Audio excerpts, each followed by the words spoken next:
Hey guys, this is Caleb with DSLR Video Shooter, and today we're going to talk about shooting like an editor.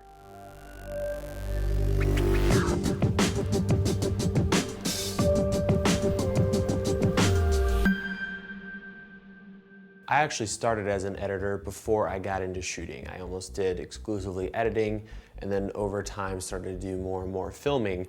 And that became very invaluable for me to have that experience before I got into shooting. They're very different and at the same time very similar. And if you can think like an editor and shoot like one while you're out filming, you can do yourself a ton of help. So I have 7 tips for you that are going to either A, really help your editor and make you an invaluable shooter to whoever you're working with, or B, just make your life so much simpler when you go down and sit and edit. Number 1 is filming transitional shots.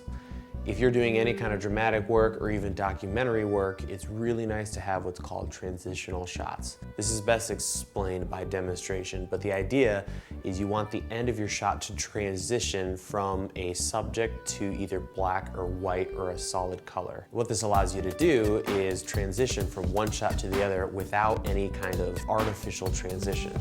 An example might be focusing on your subject on a slider, and then you slide your camera behind a dark object. Then your next shot is going to start black and then slide or pan over to a subject. This makes a really nice transitional shot from one shot to another.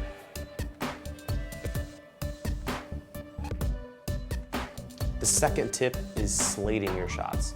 If you're on a set where it's a very complicated shoot and there's a lot of information, a lot of angles, you can do yourself a huge favor by slating your shot or having someone slate it for you.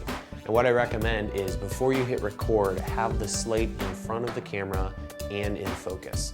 This way, as your editor or you later scroll through your footage, the first thumbnail they see is all the information on the slate. This way you can just read what's on the slate without having to play the first several seconds. Trust me, it can save you a lot of time.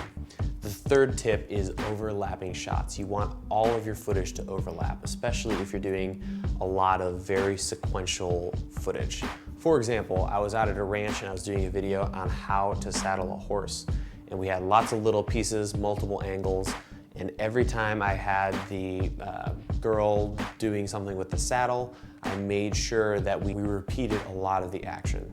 So as an example, if she's putting the saddle on the horse, I'm not going to have her put it on the horse and then I'm gonna stop recording and get a different angle and just pick up right there. I'm gonna have her take it back off, put the saddle back on every single time I do the shot.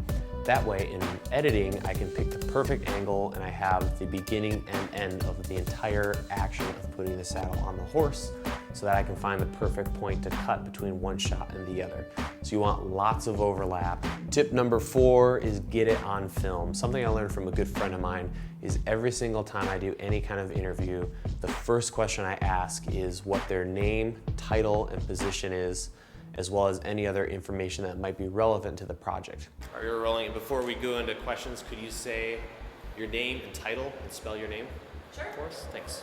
Ready? Yeah.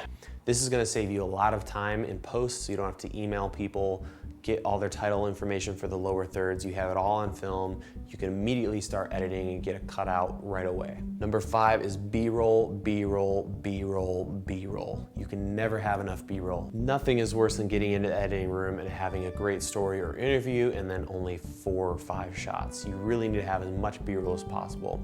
And don't be afraid to get totally random stuff. You know, if you're on a farm doing some kind of a project, just get random footage. It can come in very helpful and just give you a lot of filler to make your final cut very interesting. Number 6 is practice, practice, practice.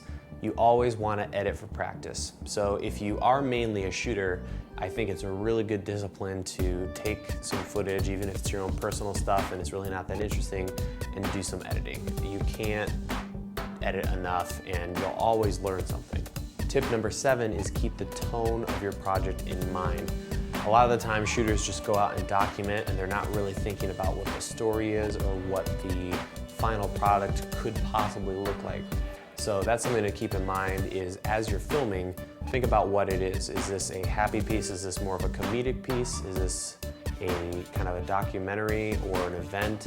Is this a dramatic, very sad, happy? Think about what the story is and then get footage related to that. That can alter your B-roll a little bit, kind of the feel and vibe of how you capture your footage, whether that be on a Steadicam, jibs and whatnot, or handheld. So try to think about that. And if you know where the project is possibly going, or especially if you're going to be editing it, that can be something you should be thinking about as you're shooting, not necessarily in the cutting room. So those are tips that I have learned over time that have really helped me become more of a well-rounded shooter, thinking about what's going to be happening in the editing room, even if I'm not going to be editing it. And the main thing is, not only are you helping yourself if you're going to be editing this, but you're taking care of your editor. And at the end of the day, the whole idea of collaboration is so important, and if you take care of your people and the people you work with, they're going to take care of you, and they're not going to let you go anytime soon. Check out DSLR Video Shooter for other tips and tricks, and I will see you guys online.